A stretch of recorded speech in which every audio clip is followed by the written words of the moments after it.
শেষ না, আমাদের কর্মসূচি এটা ধারাবাহিক কর্মসূচি আমরা আজকে এখানে করেছি।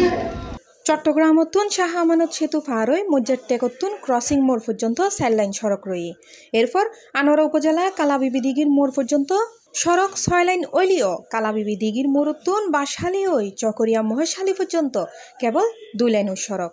বাংলাদেশ সরকারের প্রধান উপদেষ্টা ডক্টর ইউনূস স্যারের নেতৃত্বে আজকে দীর্ঘ 1 বছর অতিবাহিত হয়ে গেছে।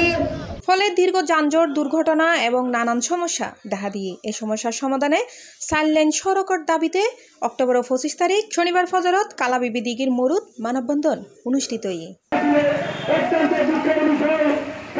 উক্ত মানববন্ধনত প্রধান অতিথি আছিল সাবেক ছাত্রনেতা ও চসিক মেয়রের একান্ত সচিব মারুফুল হক চৌধুরী, সঞ্চালনাত আছিল সাবেক ছাত্রনেতা আবু বকর শিকদার এবং বক্তব্য রাখে আব্দুর রহমান জুনায়েদ রাসেল সহ অন্যান্য নেতৃবৃন্দ। উক্ত মানববন্ধনত উপস্থিত আছিল বিভিন্ন পেশার নেতৃবৃন্দ। এলাকার মানুষের দাবি ওই দেখি আর এই যে কালাবিবির দিকে তো বাসখালী ওই পেকু ওই কক্সবাজার পর্যন্ত 4 লাইন রাস্তা দাবি ইয়ে নেই।